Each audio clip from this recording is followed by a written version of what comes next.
in a matter of minutes. Just a reminder, the president has already arrived in Parliament, and any moment now, he will be walking into the chambers, and that will signal the beginning of this important part of the Parliament calendar, where the head of state will be addressing Kenyans this afternoon.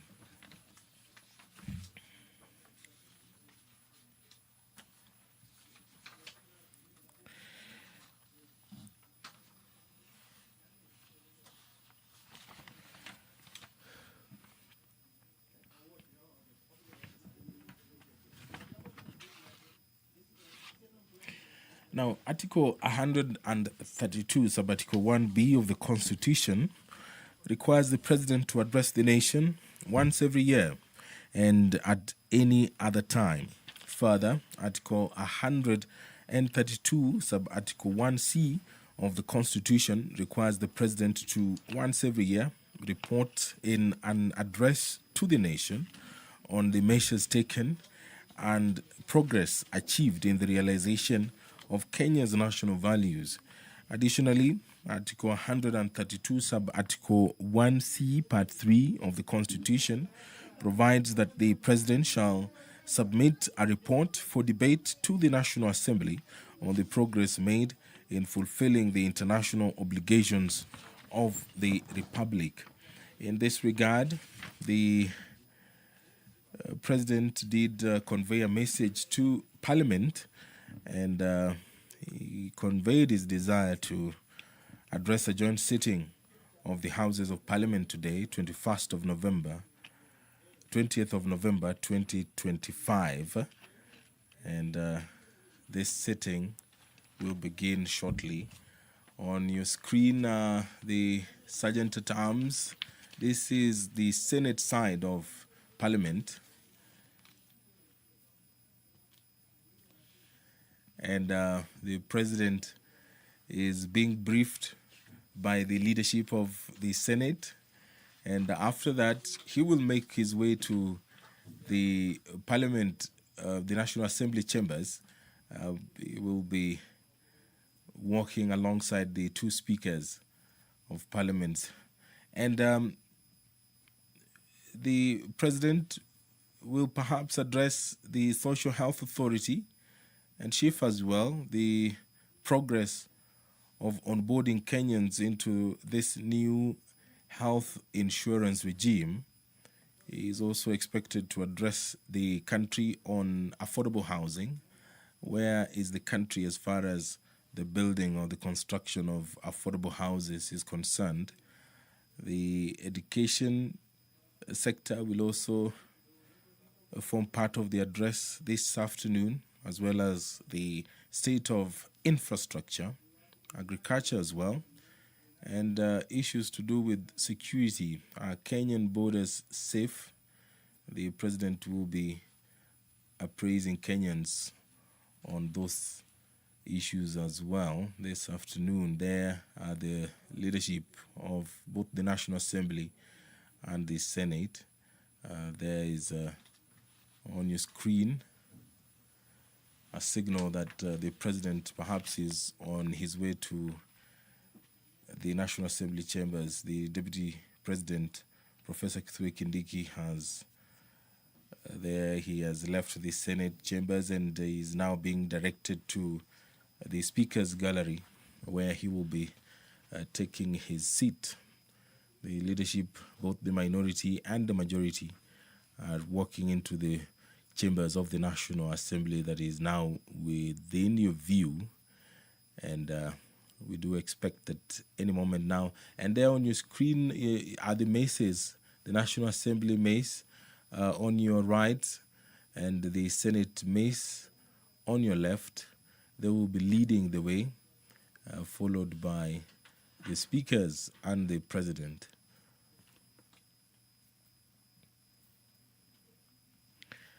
The part of the ceremony that takes place on the Senate wing is the signing of the visitor's book. He is a guest today, And in keeping with the tradition, he is expected to sign a visitor's book, both at the Senate and at the National Assembly as well. Just part of the usual tradition that accompanies the State of the Nation address.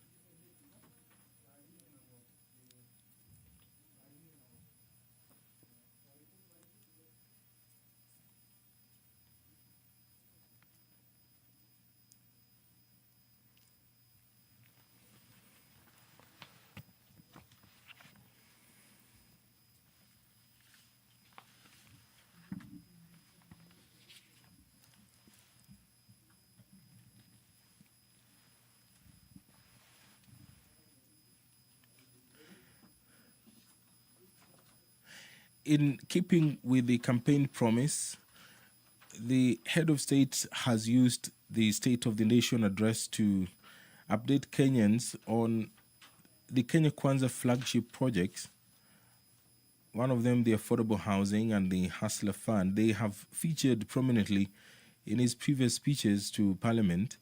And today, the president will perhaps update Kenyans on how many houses have been constructed and what is the status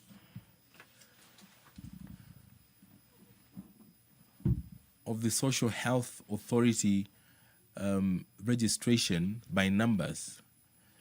He has often used his addresses to the nation to implore on Kenyans to address issues to do with health, saying that the Social Health Authority provides the best platform for Kenyans to get insured and guaranteed that their medical needs will be taken care of.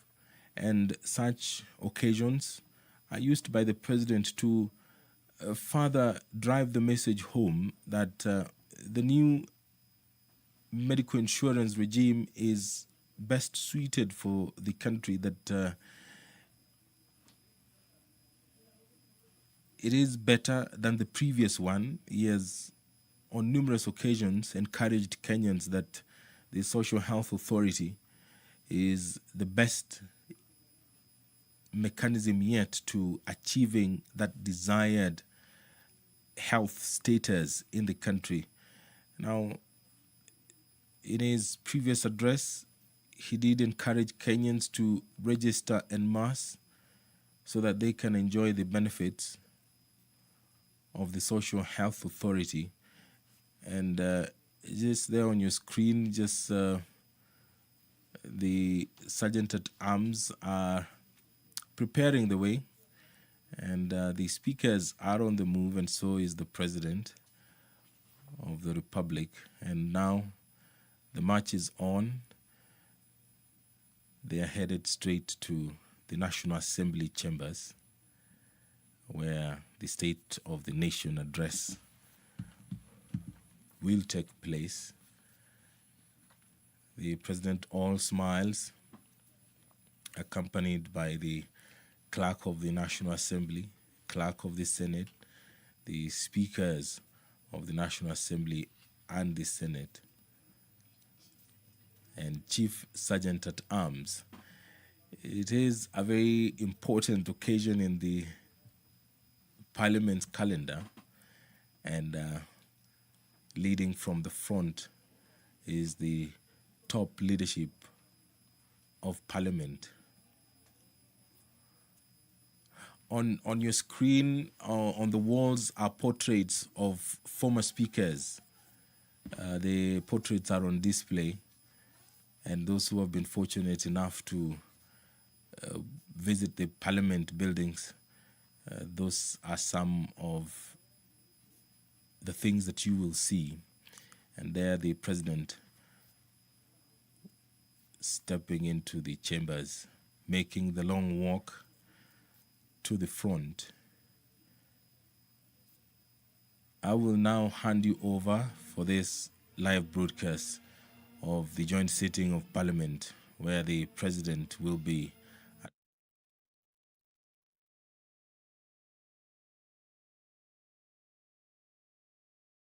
with the Kenya Broadcasting Corporation. My name is Edward Kabasa. On behalf of my colleague Gladys Mungai, enjoy your viewing.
Na tuombe.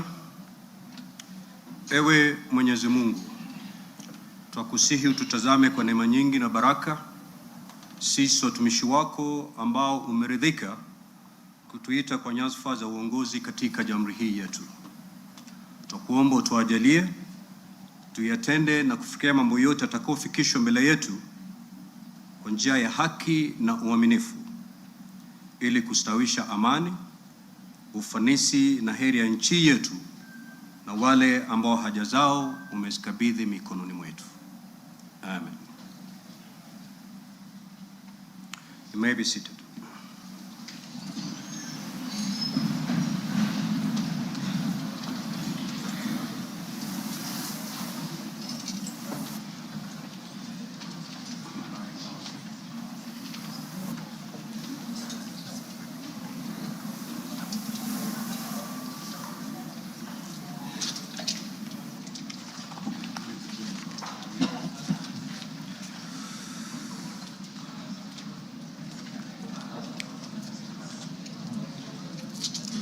Order, Honorable Senators.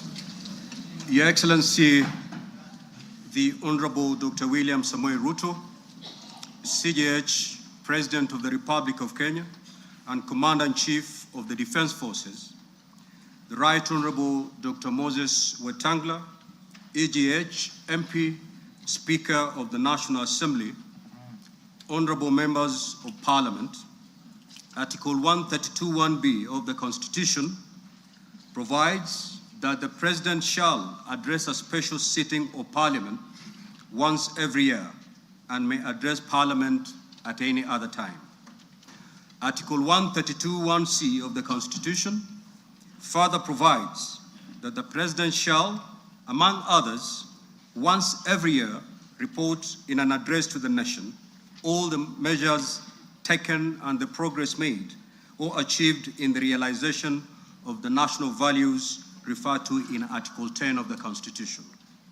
In addition, Article 247 of the Constitution requires the President, in his capacity as the chairperson of the National Security Council, to report to Parliament annually on the state of the security of the country. In this regard, the Chief of Staff and Head of Public Service, via the letter reference EOP/1 Cap.26/4A Volume 7/1, dated the 3rd of September 2025, informed the Speakers of the Houses of Parliament of the intention of His Excellency the President to address Parliament. Consequently, and upon consultation, the address to Parliament by His Excellency the President was scheduled for today, Thursday, 20th November 2025. Pursuant to Standing Order 25-2 of the Senate Standing Orders, I notify honorable senators of the place, date, and time of today's special sitting, via Gazette Notice number 16/518, which was published in a special issue of the Kenya Gazette on Wednesday, 12th of November 2025. Further, together with the Right Honorable Speaker of the National Assembly, we notified all members of Parliament and the general public of today's special sitting via notices placed in the Daily Nation and the Standard newspapers of Wednesday, 12th November 2025. Accordingly, honorable members, this special sitting is properly convened. I thank you.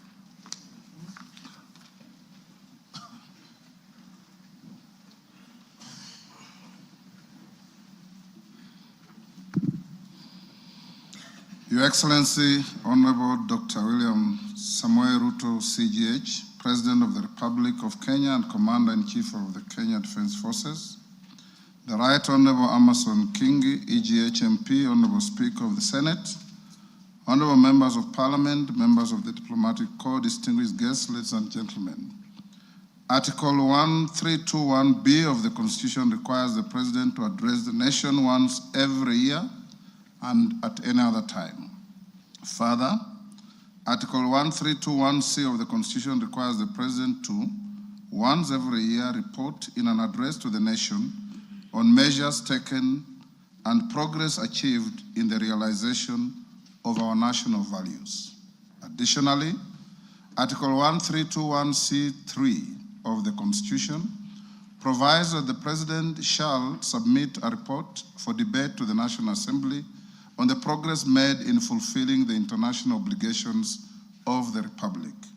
In this regard, honorable members, by way of a message to the House, His Excellency the President conveyed his desire to address a special sitting of the Houses of Parliament today, 20th November 2025. Therefore, pursuant to the provisions of Standing Order 22 of the National Assembly Standing Orders, by Gazette Notice number 1651, which was published in the Kenya Gazette on 12th November 2025, and indeed as also notified to all members and the general public by way of newspaper notification published on 12th November 2025, I gave notice of this special sitting of Parliament to the members of the National Assembly. Accordingly, honorable members, this special sitting is properly convened. Your Excellency, honorable members, distinguished guests, ladies and gentlemen, it is the custom of Parliament to recognize invited guests seated in our galleries. I therefore wish to recognize the following guests who are seated in the Speaker's row. Her Excellency Rachel Ruto, First Lady of the Republic of Kenya, and other members of the First Family. His Excellency, the Honorable Professor Kithure Kindiki, EGH, the Deputy President of the Republic of Kenya. The Honorable Musalia Mudavadi, EGH, the Prime Cabinet Secretary, and Cabinet Secretary, Minister of Foreign Affairs and Diaspora Affairs. Your Excellency, honorable members, also present this afternoon is the Chief Justice and President of the Supreme Court, Honorable Lady Justice Martha Koome, EGH. She is accompanied by the Deputy Chief Justice and Vice President of the Supreme Court, Honorable Lady Justice Philomena Mwilu, EGH, Honorable Justice Daniel Musinga, CBS Presiding Judge, Court of Appeal, Honorable Justice Oscar Angote, MBS, Presiding Judge of the Environment and Land Court, and Honorable Justice Brian Ongaya, EBS, Judge of the Employment and Labor Relations Court. We are also honored to have in our midst the immediate former speakers of the Houses of Parliament, the Honorable Francis Ole Kaparo, the Honorable Ekwe Ethro, and the Honorable Kenneth Lusaka, EGH, the Governor of Bungoma County, and Clerk Emeritus of the National Assembly, Ambassador Michael Sialai, CBS. Also in the gallery, we have the Chairperson of the Council of Governors, who is also the Governor of Wajir County, the Honorable Ahmed Abdullahi, and the Honorable Johnson Sakaja, Governor of Nairobi City County. May I also accord special recognition to all Cabinet Secretaries present and particularly acknowledge 5 of them who are former ranking members of the Houses of Parliament, namely Honorable Aden Duale, EGH, former leader of the majority party in the National Assembly, Honorable Kipchumba Murkomen, EGH, former Senate Majority Leader, Honorable John Badi, EGH, and Honorable Opio Wandai, EGH, both former leaders of the minority party in the National Assembly, and the Honorable Alice Wahome, EGH. If Honorable Mutai Kagwe is present, he's also a former member of the House, I acknowledge him. I also acknowledge principal secretaries and members of the diplomatic corps, heads of constitutional commissions, and independent offices and state corporations present. You are all welcome to Parliament. Your Excellency, I wish to make a special welcome to Parliament and mention the Chief of the Kenya Defence Forces, General Daniel Kahariri, and the respective service commanders, the Inspector General of Police, and other leaders of our disciplined forces who are seated at the Speaker's row. Parliament deeply appreciates your outstanding contribution to the national defense, security, and distinguished service to our nation. To all invited guests, we say, Karibu Bunge. Your Excellency, honorable members, distinguished guests, ladies and gentlemen, I wish to draw your attention to the officer standing to the right of the chamber in green. He is the Chief Sergeant at Arms of the National Assembly, Mr. Aloisio Lekulo, OGW.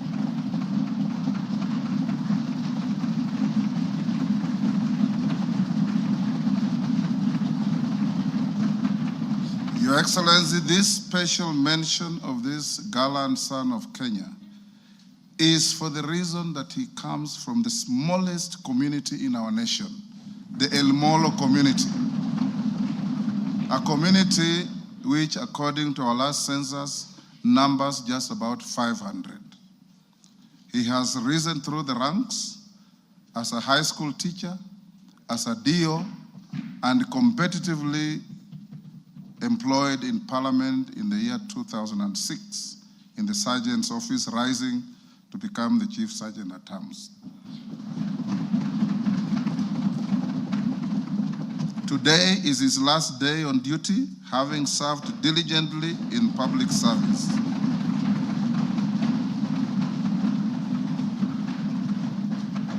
The National Assembly, the special session where we pay tribute to him, and we thank him for the distinguished service he has rendered to the nation and wish him well. Your Excellency, honorable members, distinguished guests, ladies and gentlemen, it's now my singular honor and privilege to invite His Excellency, the President of the Republic of Kenya and Commander-in-Chief of the Defense Forces to address this special sitting of Parliament. Your Excellency, you're most welcome.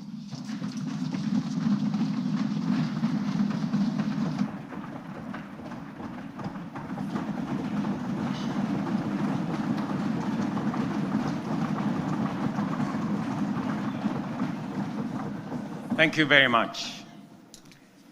The Honorable Speakers of the National Assembly and Senate, the Honorable Members of the National Assembly and Senate, the Chief Justice and the leadership of the Judiciary, Cabinet Secretaries, Your Excellencies, distinguished guests, fellow citizens, ladies and gentlemen. 2 years ago, when I delivered my first State of the Nation address, I had a vision to sell.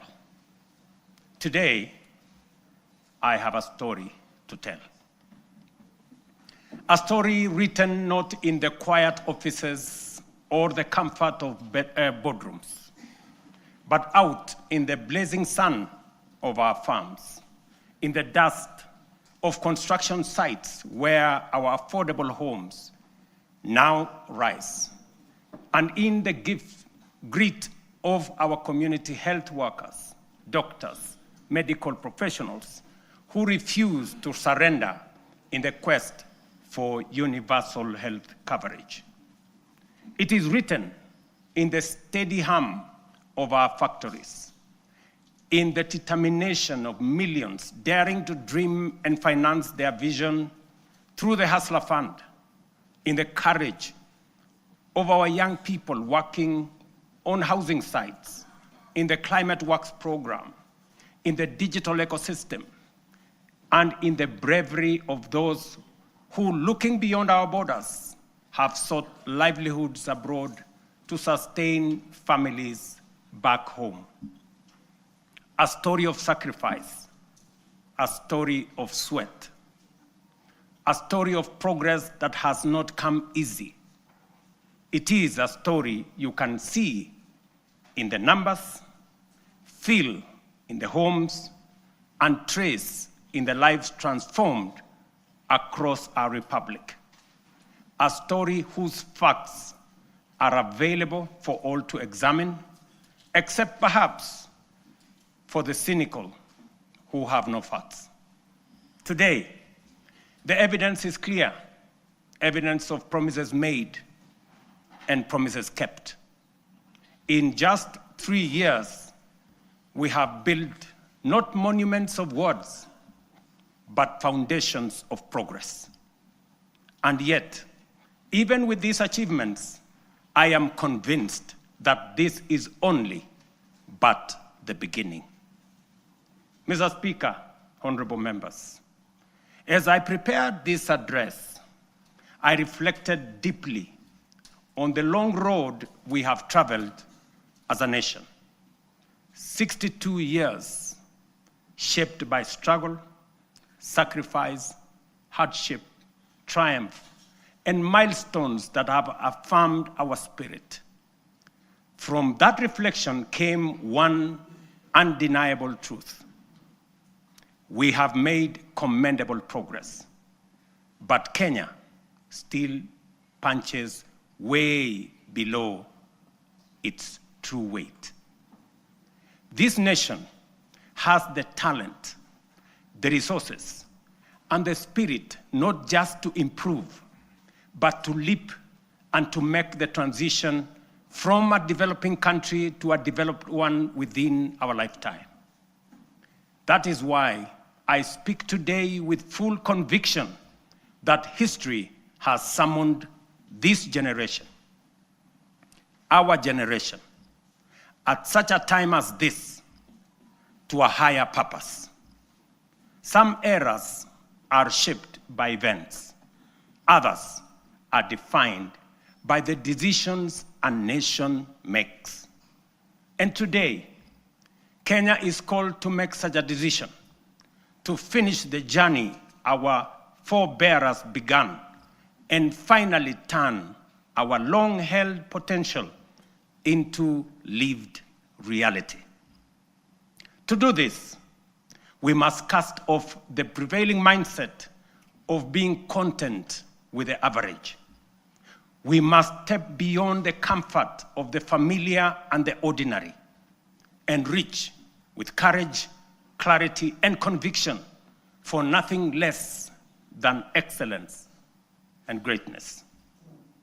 Therefore, as we examine the achievements of the past 3 years, results that have laid a firm foundation for equality of opportunity and a nation where no one is left behind, today I will also place before you not just a vision, but a national project that is realistic, grounded, and entirely within our reach. A vision not just to grow, but to transform.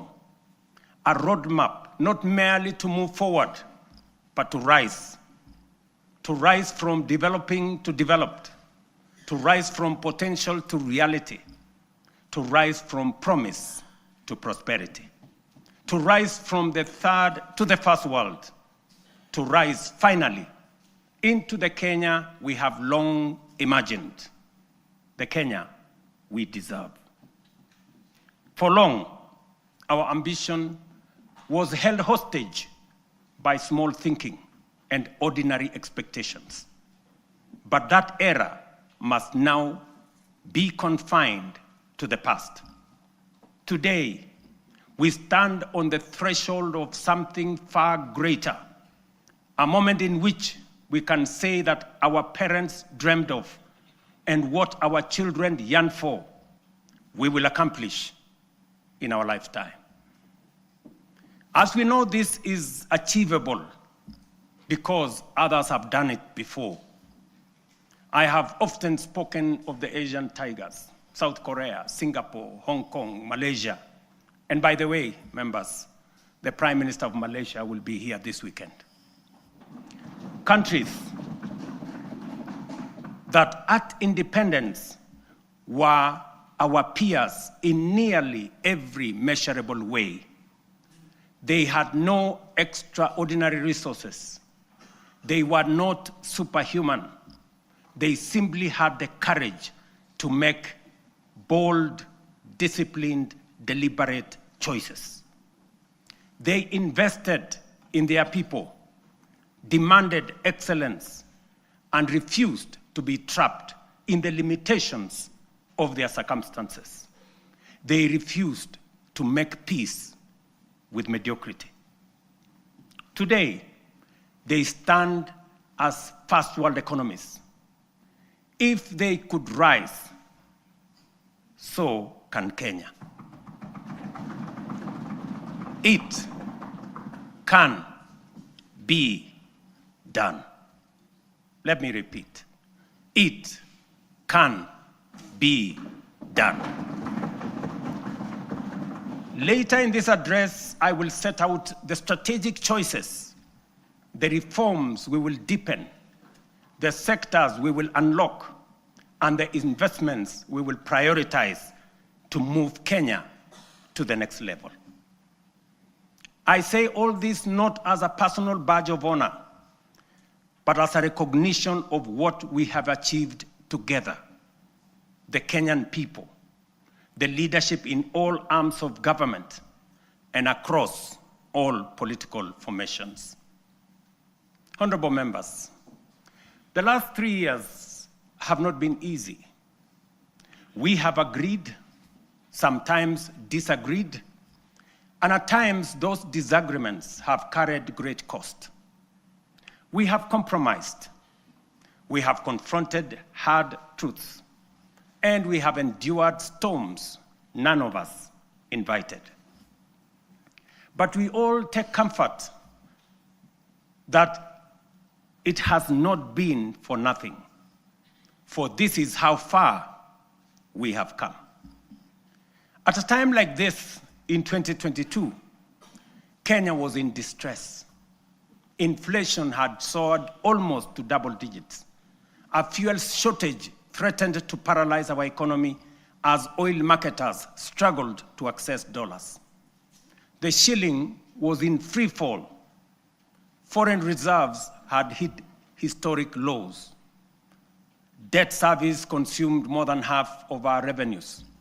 Confidence, both local and foreign, had waned. International analysts warned that it was no longer a question of if, but when Kenya would default. Within that context, we acted. We restored fiscal discipline. We eliminated wasteful subsidies. We rationalized public expenditure. We strengthened revenue collection and placed our economy on a path of recovery and sustainability.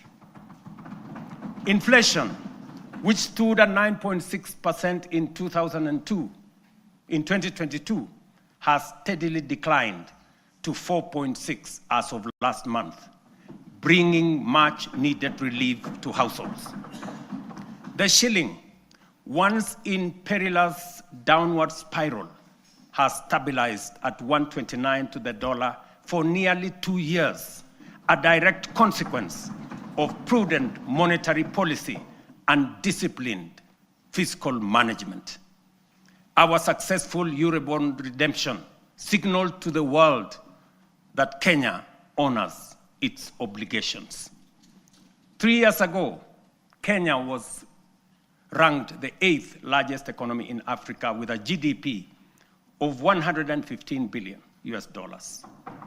Today, our GDP has increased to $136 billion, moving us up to become the 6th largest economy on the continent, according to IMF.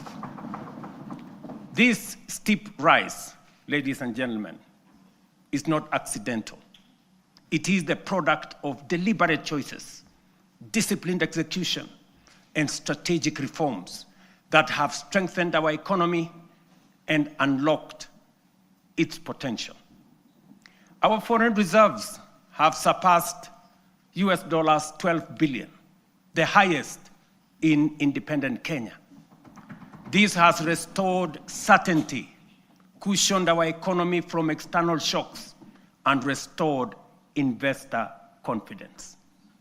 International markets have taken note. Just this week, 14 of the world's leading financial institutions, including Citigroup, JP Morgan, Standard Chartered, and Goldman Sachs, projected that Kenya's economy will expand by between 5 and 5.8% in 2026. This confidence is anchored in solid fundamentals: lower credit costs, rising exports, improved household spending driven by low inflation, and a broadly stable macroeconomic environment. Standard & Poor's has upgraded Kenya's sovereign credit rating from B- to a firm B, our first upward revision in many years, signaling renewed international confidence. This upgrade lowers our risk profile, attracts more investment, and reduces borrowing costs for both government and the private sector. Fellow citizens, our foreign direct investment has more than tripled from US dollars 463, or about 60 billion shillings in 2021, to US dollars 1.5 billion, almost 195 billion Kenya shillings in 2024. In the last 36 months, over 300 new businesses, including 500 foreign companies, have registered and set up shop in Kenya, reflecting renewed confidence and improved ease of doing business. The Nairobi Securities Exchange has recorded a powerful resurgence, now recognized as one of the best performing emerging markets globally. Since January 2025, investor wealth has grown by over 1 trillion shillings, driven by a broad share price rally that has reestablished the Nairobi Securities Exchange as a premier asset class.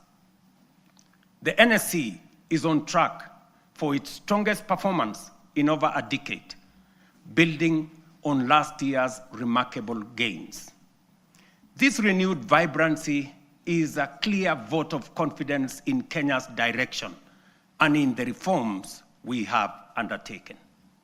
In short, Mr. Speaker, honorable members, the world's most respected economic assessors and market sentiment are affirming that what we already know, that our economy is strengthening, our prospects are brightening, and confidence in Kenya is rising.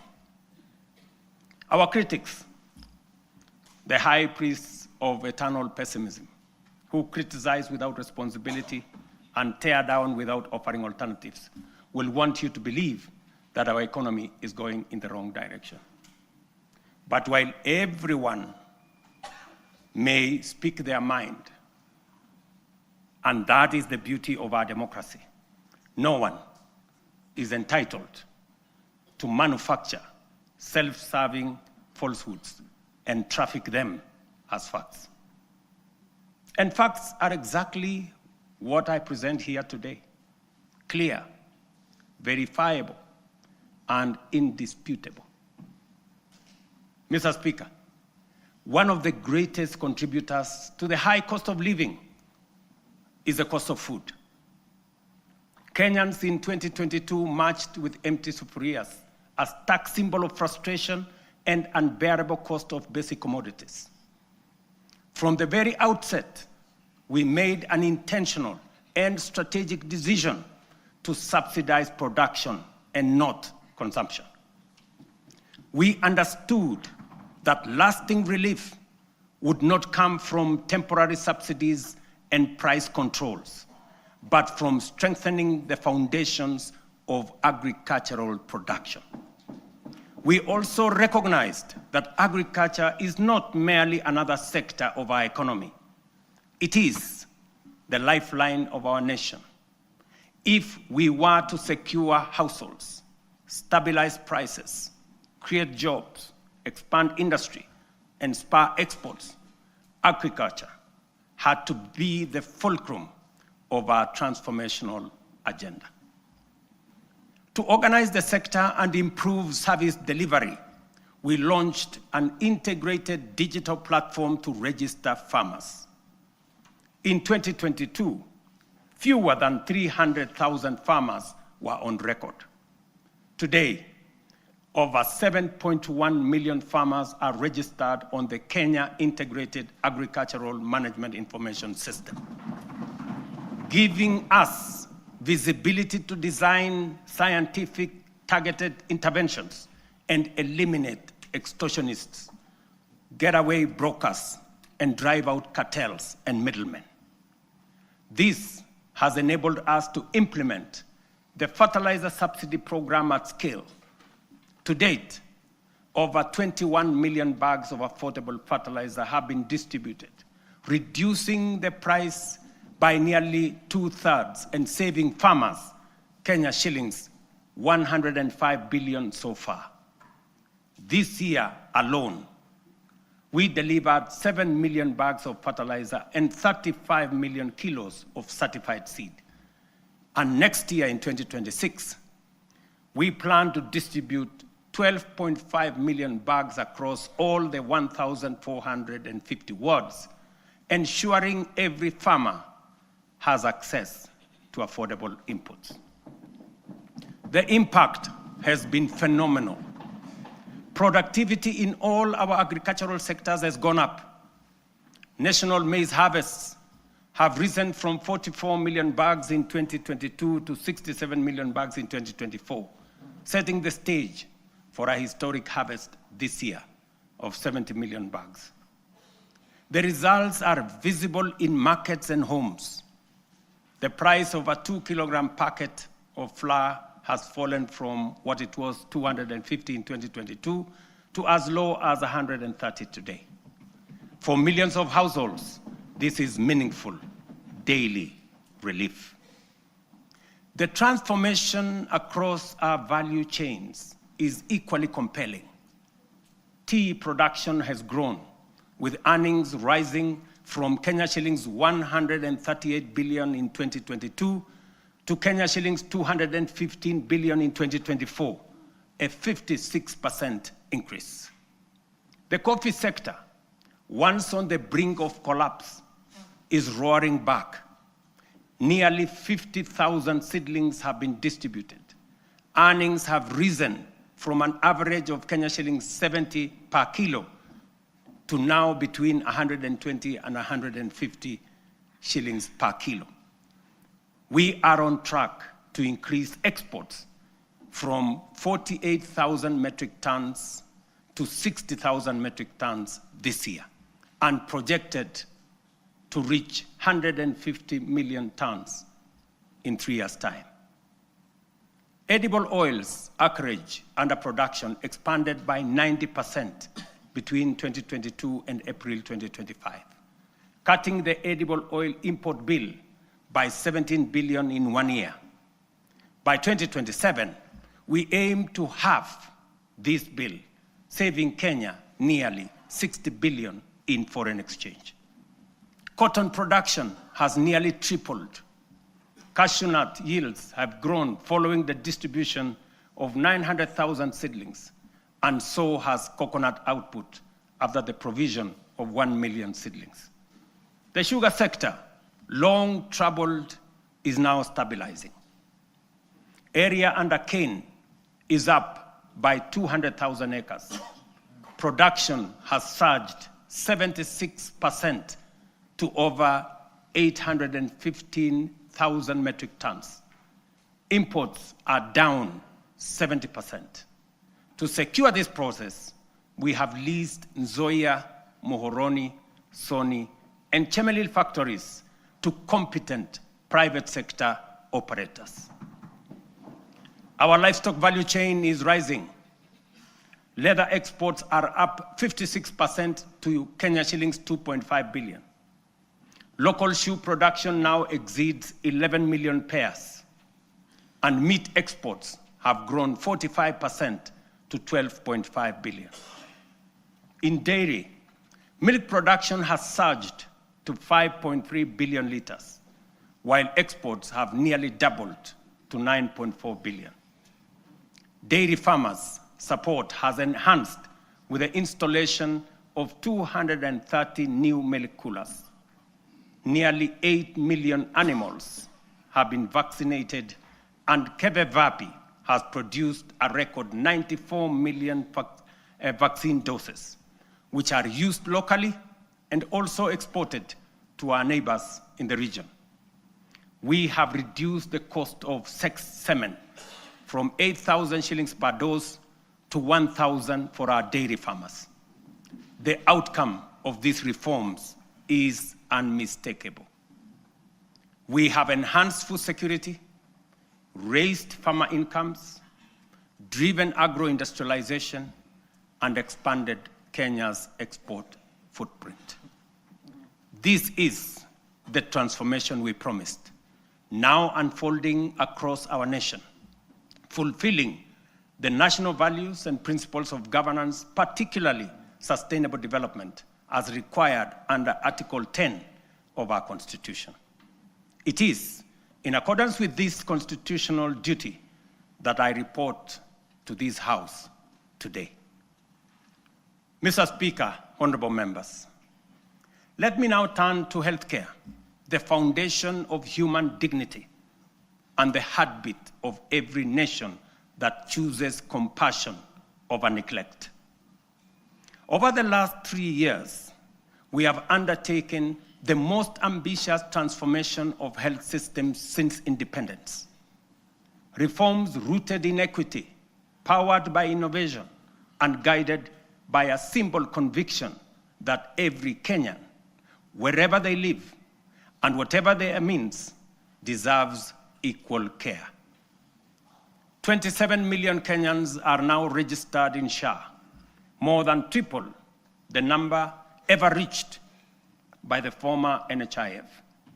This is a demonstration that leaving no one behind was and is not a slogan. It is a promise on course to fulfillment. Additionally, more than 10,000 health facilities across the country have signed in to serve under this new system. But honorable members, real health care begins long before patients reach a hospital. That is why in September 2023, we deployed 107,000 community health promoters, the largest primary health workforce in our history, trained, equipped, and present in every ward in all our 47 counties. Their impact has been extraordinary. Consider 3 statistics. 8.9 million households have so far been visited. 9.9 million diabetes screenings have been done with 134,000 cases diagnosed. 6.5 million hypertension screenings have been conducted with 305,000 cases confirmed. Millions of lives have been touched and thousands saved. This is what equity looks like. This is the meaning of universal health care. This is leaving no Kenyan behind, indeed. Behind these numbers stand the community health promoters, quiet, devoted, tireless, heroes of this new era. Today, we honor them. We thank them. To them, we say Kenya is healthier because of you. Mr. Speaker, when I promised that those unable to pay would be supported by government under UHC, the cynics scoffed as usual. Today, we are paying premiums for 2.3 million vulnerable Kenyans, including orphans, widows, the elderly, and those without income, because for them, healthcare is not a privilege. And I must commend members of this august House who have stepped in to support vulnerable families in this gesture.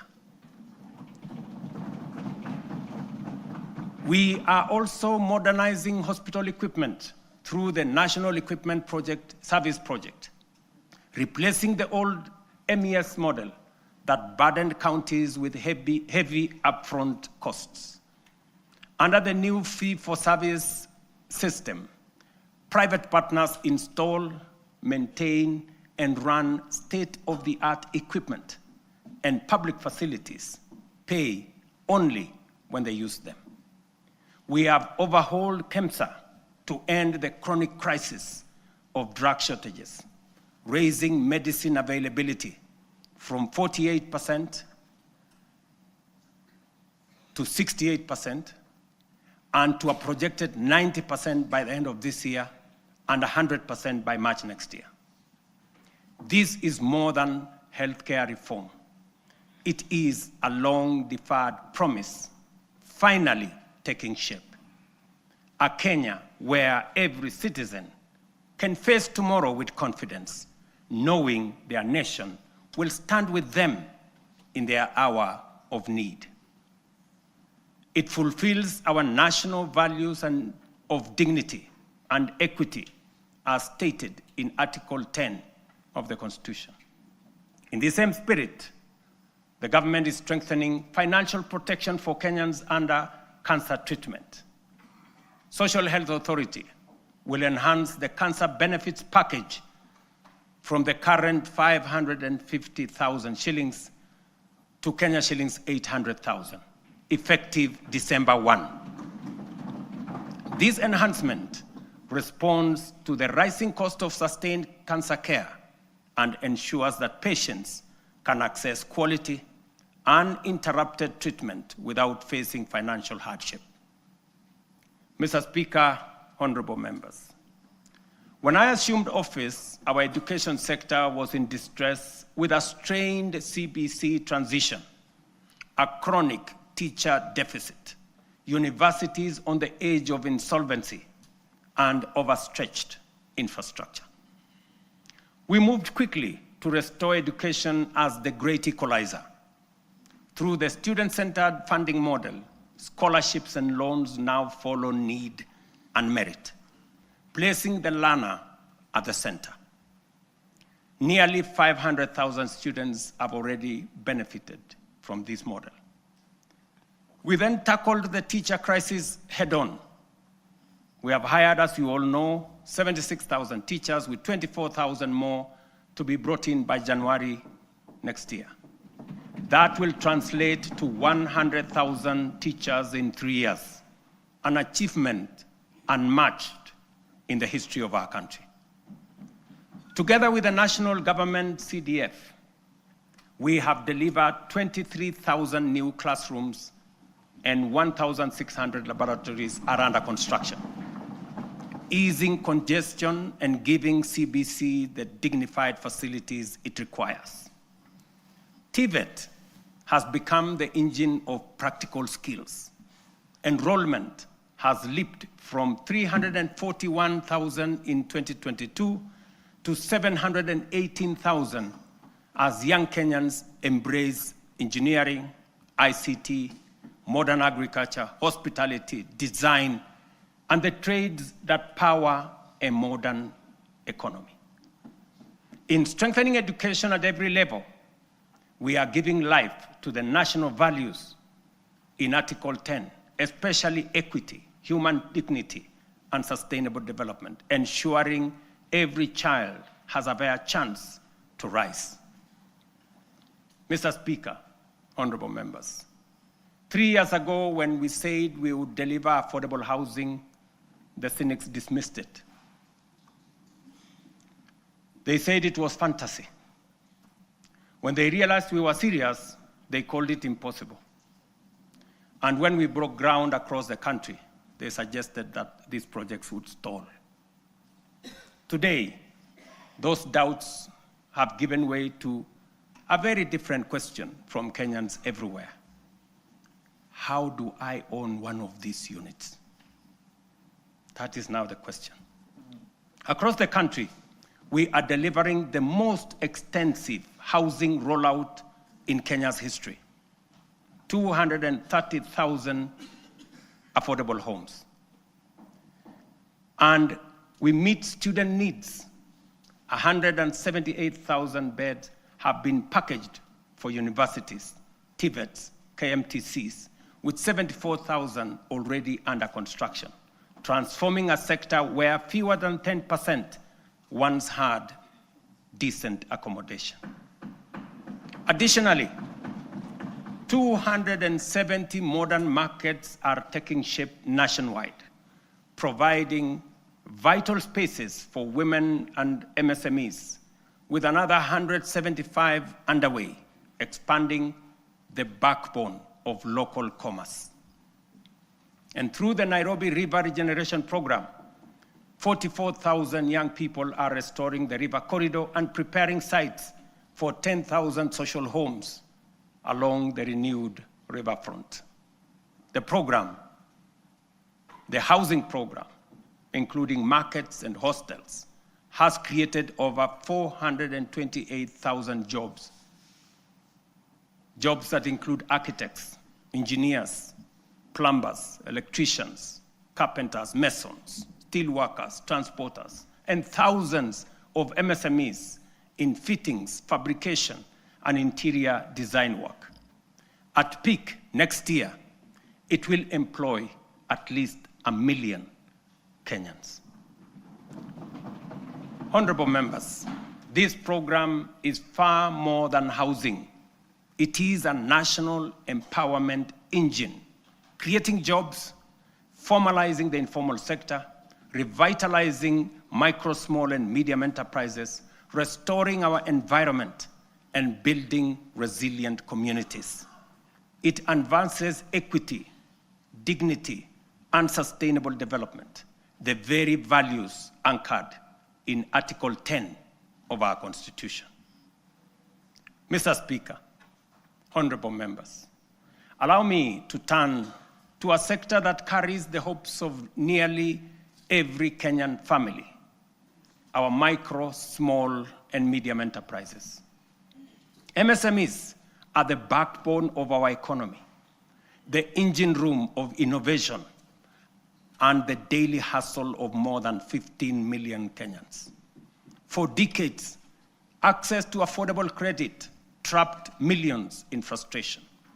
Without collateral, there was no loans. For the millions blacklisted, every door of opportunity was shut. And when banks refused to take a chance, their dreams simply stalled. As promised, we broke that cycle. The Financial Inclusion Fund, the Hustler Fund, now stands as the largest financial inclusion program since independence, extending over 80 billion shillings to 7 million Kenyans. And those who were blacklisted, the 7 million once blacklisted Kenyans, have since repaired their credits. 3 million small businesses and their owners, previously locked out of the formal finance, are now banked, and 2 million Kenyans are now frequent borrowers.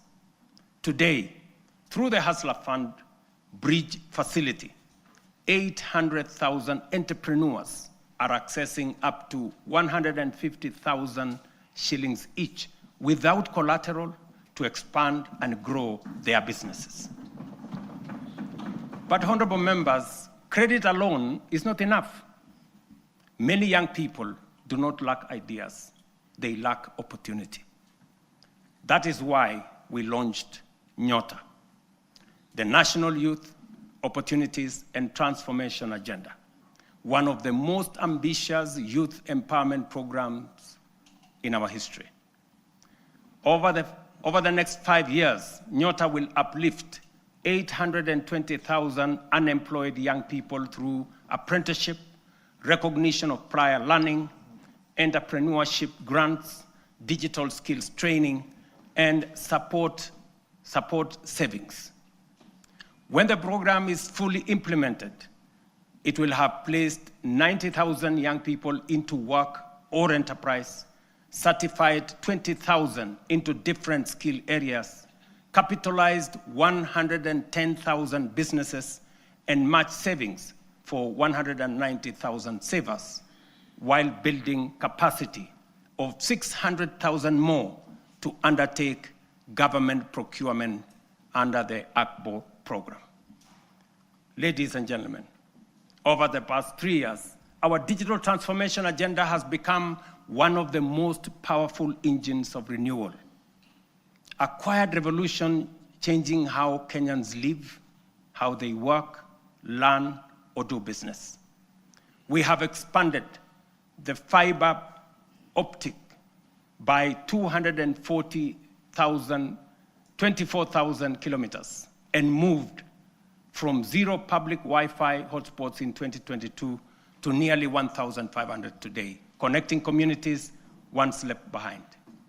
We have set up 300 digital innovation hubs with 400 in the pipeline, gateways where ideas grow and enterprises begin. At the heart of this shift is digital government. From less than 400 services on eCitizen to 22,500, we have delivered one of the fastest digital migration in the world. Access is easier, efficiency higher, leakages sealed, and corruption pushed out. And as our young people are driving it, nearly 2 million have been trained in digital skills, and 300,000 now earn a living online through Ajira, Jitume, and our expanding business process outsourcing sector. Mr. Speaker, having set out the work of the last 3 years, it would be easy, almost comfortable, to pause, congratulate ourselves, and settle into the warmth of modest progress. But comfort is how nations stall. It is how Kenya once slowed while the Asian tigers raced ahead.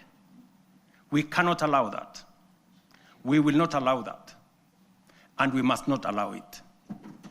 Because this moment demands more of us.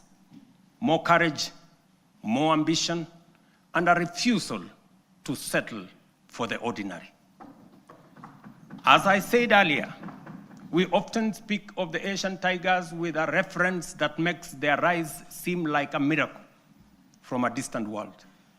We marvel at how they journeyed from poverty to industrial powerhouses, from aid recipients to exporters of world-class goods.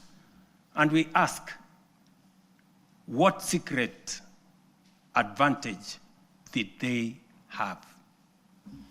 History answers us plainly. They had none. Their rise was not magic. It was intentional and crafted through leadership, discipline, strategic investment, and uncompromising rejection of mediocrity. Their stories begin in ruins. The example of post-war Japan, with barely 2,000 kilometers of paved road, and South Korea, whose GDP per capita was nearly identical to Kenya's at independence. Today, Japan commands over 1.1 million kilometers of paved roads, while Kenya has 22,000, 62 years after independence. South Korea's GDP per capita now exceeds $36,000 compared to our own $2,200. These comparisons are not meant to indict us, but to demonstrate what becomes possible when a nation chooses ambition over resignation.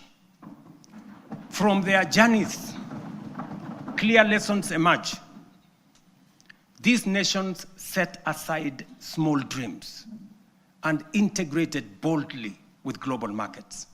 They built first world infrastructure in what was third world environments. They invested obsessively in their people, the engineers, scientists, innovators, and technicians who powered their ascent. They generated electricity from all sources available to power their enterprise, innovation that led to manufacturing, industrialization, and progress. They simplified investment through institutional reforms that allowed capital, technology, and talent to progress without friction. They prioritized production by planning their industries long before those industries emerged.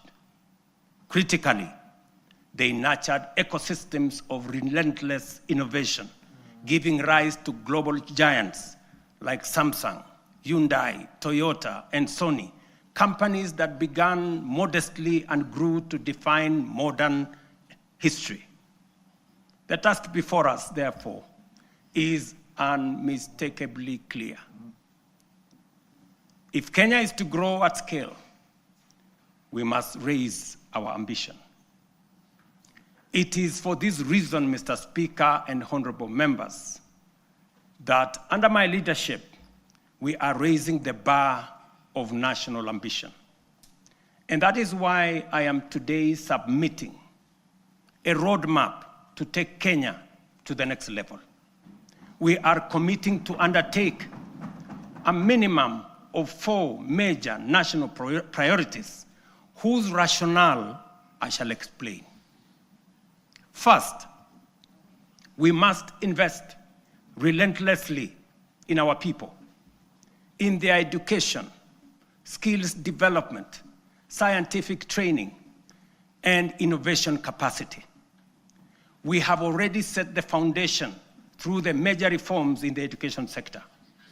We have increased the education budget from 490 billion in 2021 to over 700 billion this year, which has facilitated better infrastructure in our education system, more teachers and trainers, and enhanced funding for our colleges and universities. I have reorganized government departments to establish a dedicated State Department for Science, Research, and Innovation to support the urgent need to scale up STEM courses in our education system, strengthen innovation, promote research, and create a pool of high-level professionals in engineering and science.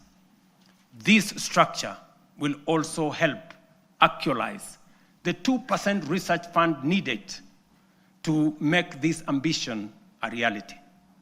We must fund startups and deliberately scale up and commercialize innovation to create new companies. We must actualize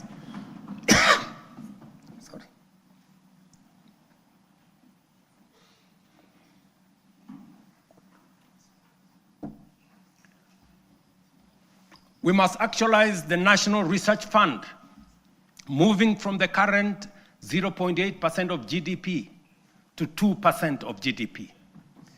This leaves us with a shortfall today of 180 billion. Progressively, we should grow the fund to 1 trillion over the next 10 years.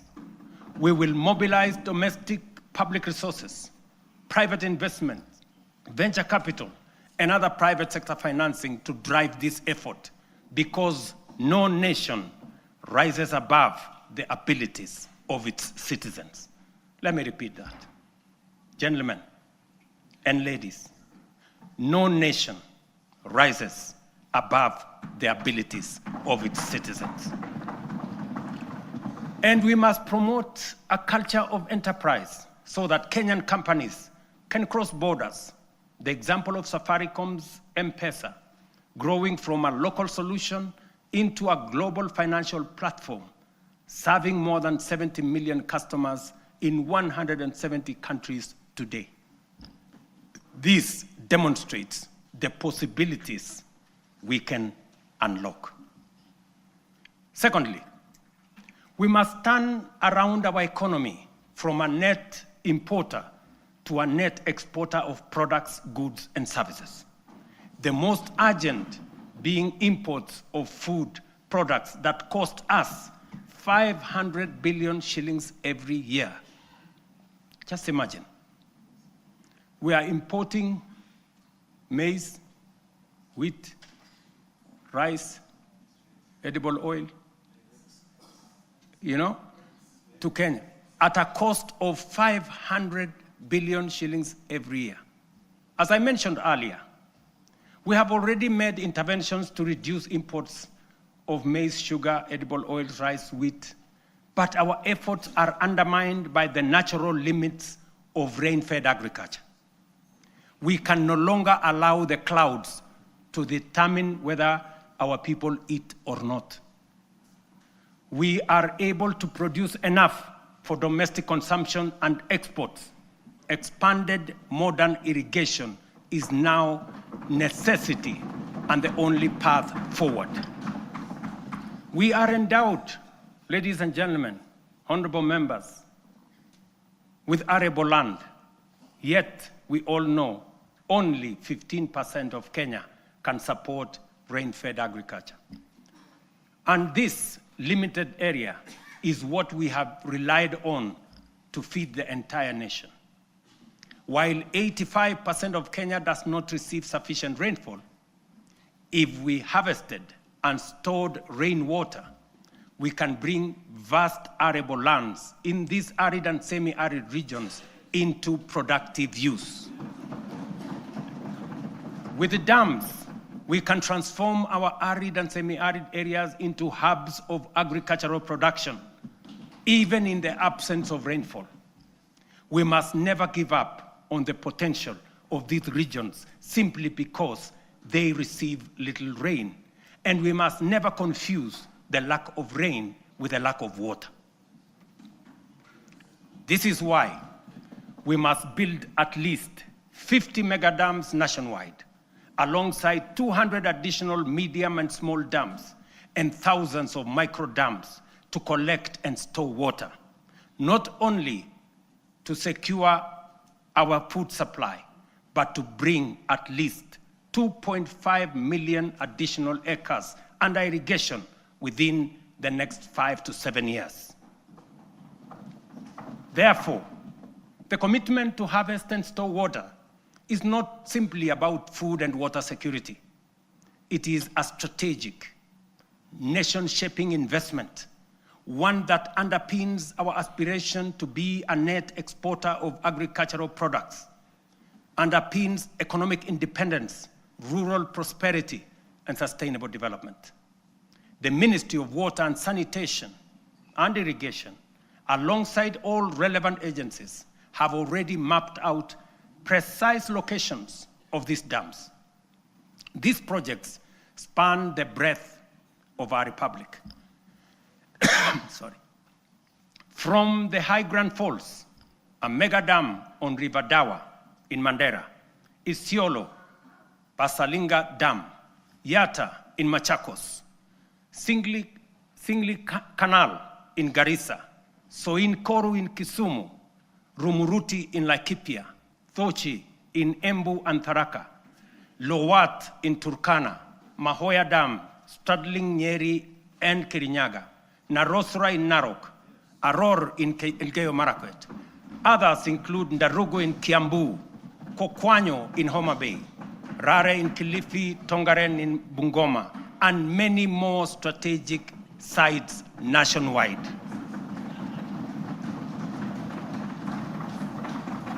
Mr. Speaker, expanded irrigation will also supply the volumes, consistency, and quality of raw materials required for our next economic frontier, which is agro-industrialization.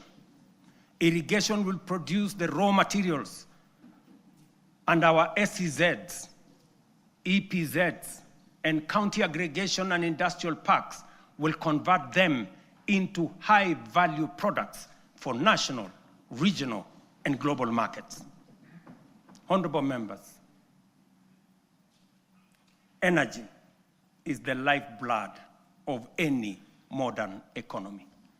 No nation has developed without abundant, reliable, and affordable power.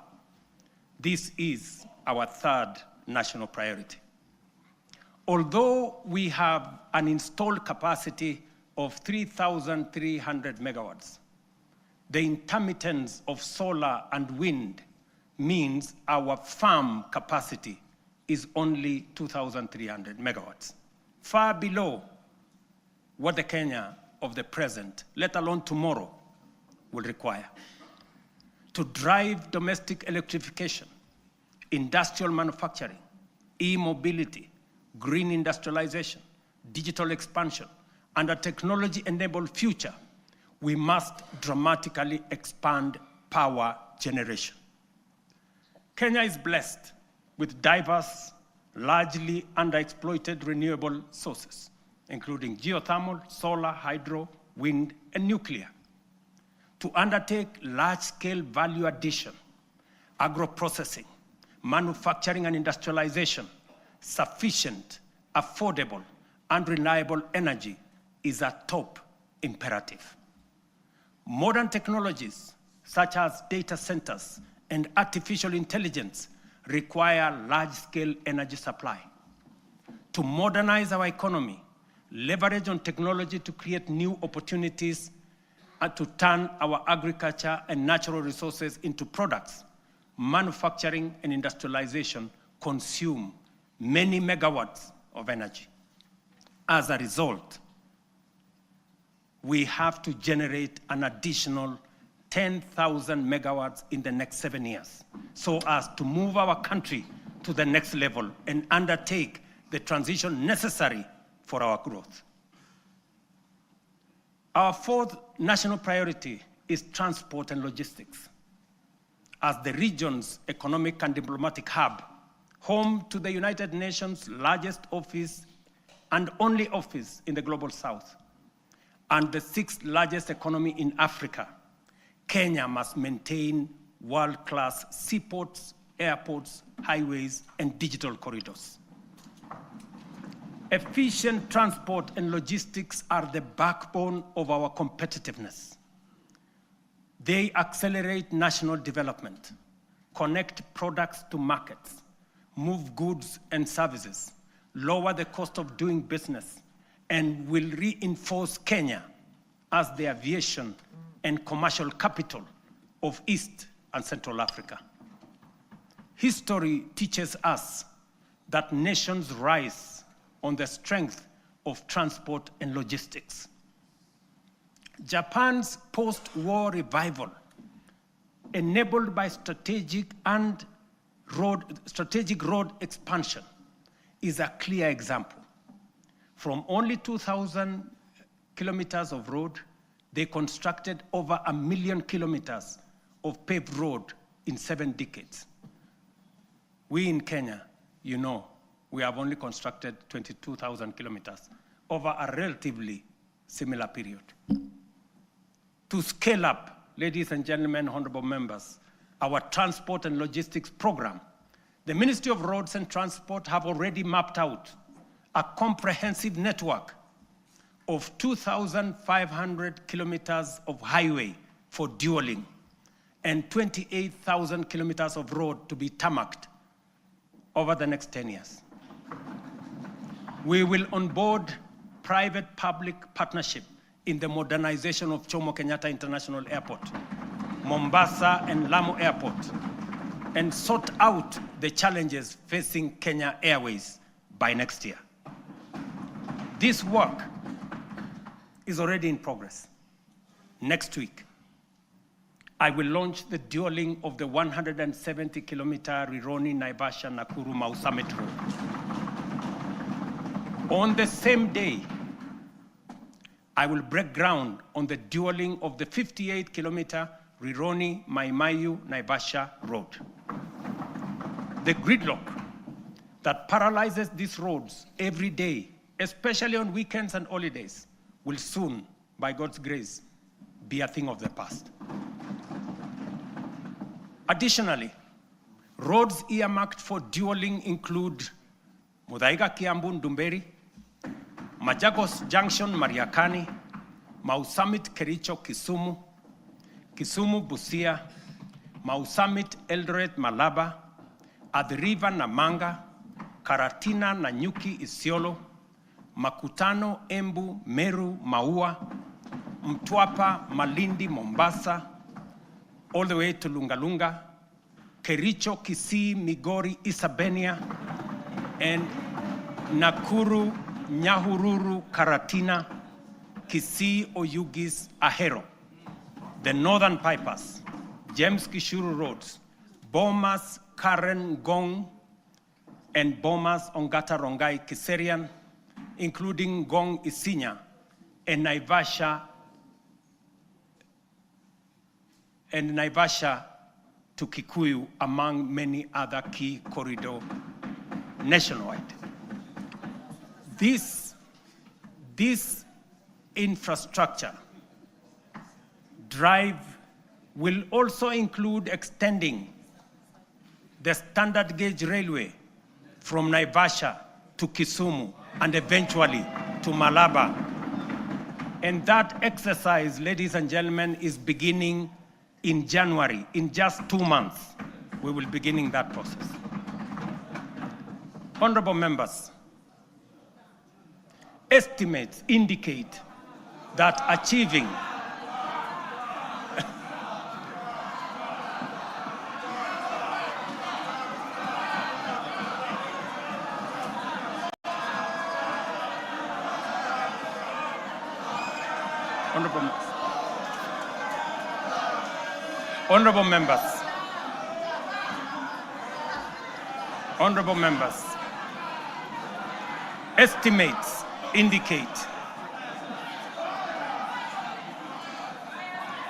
Honorable members, estimates indicate that achieving these 4 priorities will require at least 5 trillion. This is undeniably a large sum. Some may see it as unrealistic, even audacious, for a country like ours. But allow me to recall President John F. Kennedy's words in 1962 as he rallied America to reach the moon. And this is what he said, and I quote, "We choose to go to the moon in this decade and do the other things, not because they are easy, but because they are hard. Because that challenge is one we are willing to accept, one we are unwilling to postpone." These 4 projects are our national imperatives, commitments we must embrace without hesitation, not because they are easy, not because they are cheap, but because they are absolutely necessary, because they are worthy of our time. This is the assignment of our generation. This is the purpose for this administration and this parliament, the 13th parliament. And this is the moment we must rise up to. Which brings us to the next question. Given our fiscal constraints, how shall we finance these transformative projects and do so sustainably?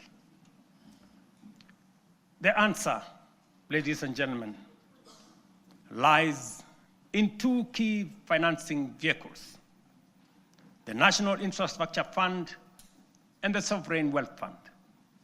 As noted earlier, our development ambitions require sustained, large-scale investment in education, in roads, in energy, water systems, logistics, transport, and digital network.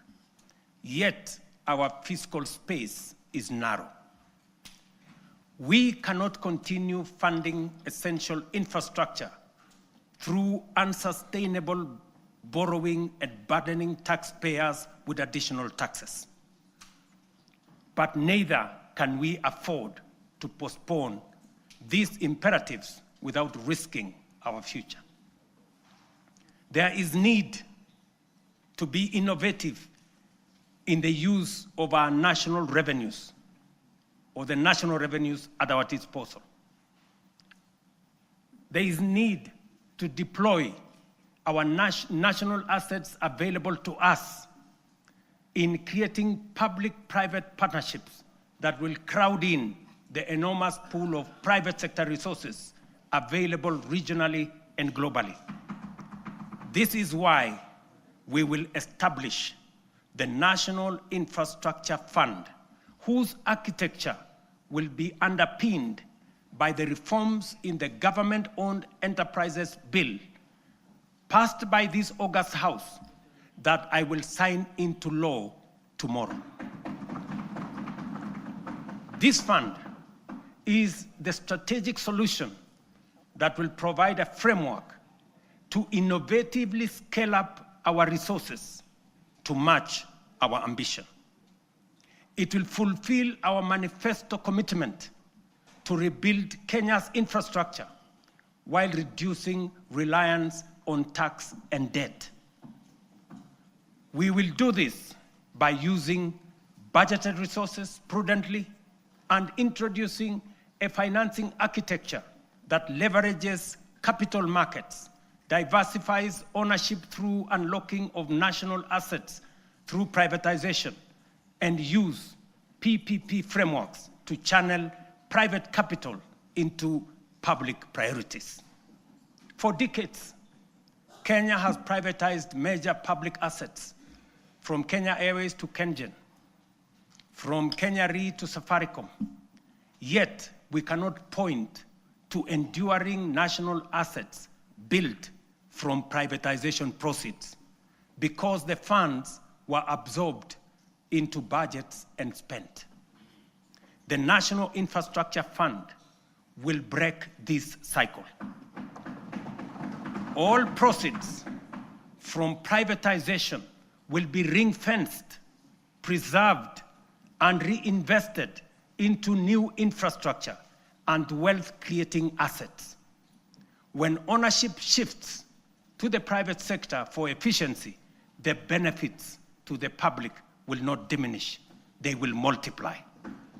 For every shilling invested from privatization proceeds, we aim to attract 10 shillings from long-term investors drawn from pension funds, sovereign partners, private equity, and development finance institutions. This multiplier will allow us to build critical infrastructure without adding to tax or debt burden. This model is proven. Australia's Future Fund, Singapore's Temasek, and UAE's Mubadala demonstrate that commercially run public investment funds can grow national wealth and deliver transformative infrastructure. The National Infrastructure Fund is therefore more than a financing tool. It is a generational strategy, preserving value, mobilizing capital, accelerating delivery, and ensuring Kenya becomes stronger, wealthier, and more competitive. Ladies and gentlemen, honorable members, our Constitution under Article 201C stipulates that the burdens and benefits of the use of resources and public borrowing shall be shared equitably between present and future generations. In essence, when we use natural resources or borrow, we must ensure future generations are not left poorer. That is why, alongside the National Infrastructure Fund, we will establish the Sovereign Wealth Fund to give full effect to the constitutional principle of intergenerational equity.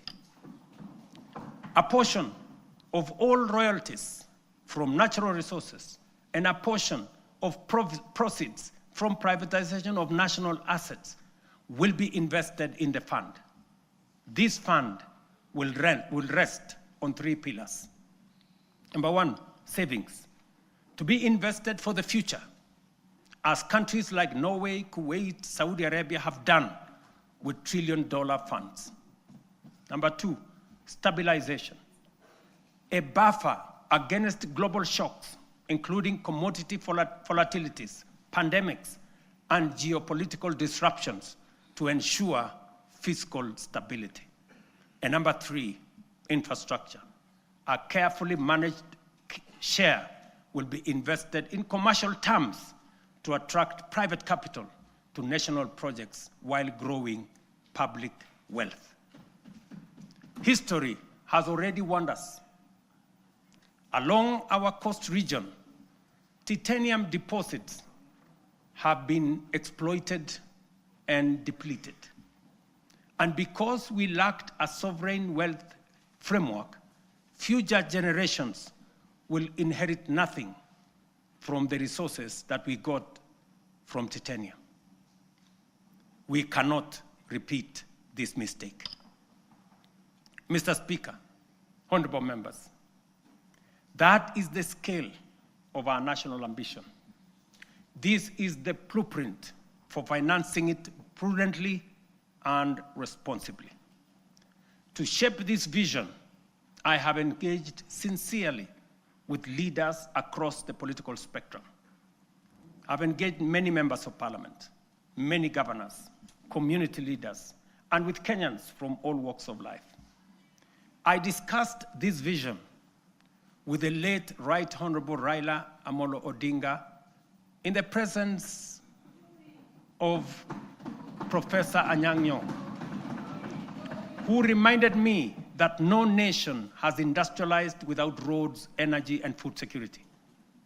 I have engaged former President Uhuru Kenyatta, who emphasized the necessity of scaling up infrastructure investments. Honorable members, allow me to express profound gratitude to the 13th Parliament for your outstanding contribution, your foresight, your consistency, focus, and commitment on what is good for Kenya. The progress made in the last 3 years would not have been possible without your legislative agility, principled oversight, and commitment to national interest. When the history of this generation is written, this House, the 13th Parliament, will occupy a full and proud chapter. Your decisions are recorded not only in debates or statutes, but in the lives lived, progress of every Kenyan that has been achieved. For this, I extend my deepest gratitude and appreciation. I also extend heartfelt thanks to hard-working Kenyans who have diligently fulfilled their civic duty to the nation, giving life to the constitutional values of equity, social justice, and sustainable development. You Kenyans have shouldered the weight of nation building, future generations will feel the impact of your sacrifice, and they will honor you as the generation that helped change the trajectory of our republic. As I conclude, I reiterate that those of us in leadership must bear in mind one critical lesson. Leaders are not ultimately judged by the vision they carry, or the statements they make, or the mantra they repeat. They are judged by the actions they take, the values they generate, the difference they make, and the impact they leave in the lives of the people. Mr. Speaker, honorable members, let history record that this generation refused to be timid, that we chose ambition over fear, action over excuses, and progress over false comfort of low expectation. Let it be said that when Kenya stood at crossroads, we reached for the higher path. The work ahead is formidable, but so is the Kenyan spirit. This is our moment to lift Kenya to the next frontier. This is our moment to shape a nation worthy of its promise. This is our moment to rise.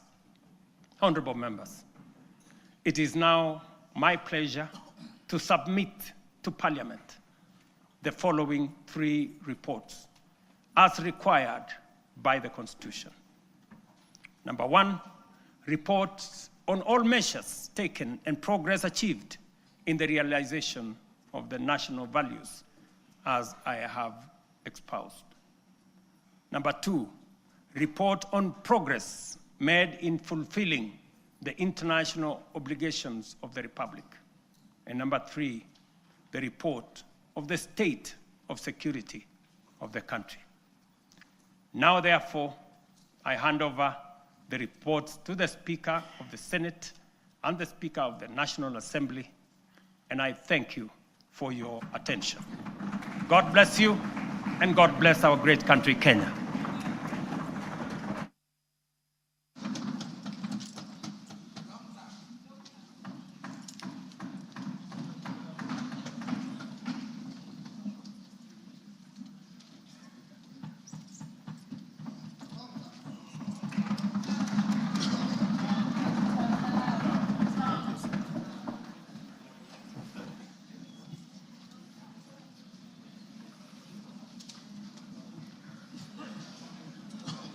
Honorable members, let us be upstanding.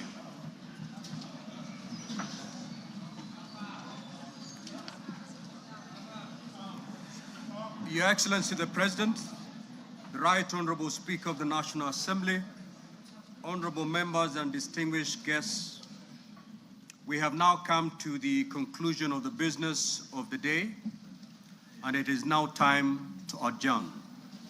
The Senate stands adjourned until Tuesday, the 25th of November, 2025 at 2:30 p.m. in the Senate chamber. Thank you. Your Excellency, the President, Right Honorable Speaker of the Senate, honorable members of the National Assembly, the National Assembly now stands adjourned until Tuesday, 25th November, 2025 at 2:30 p.m. May I take this opportunity to invite all honorable members and our guests to a reception at the Parliament courtyard. May I also request all honorable members and our guests to remain standing in your places until the procession of His Excellency the President and the speakers leave the chamber. I thank you.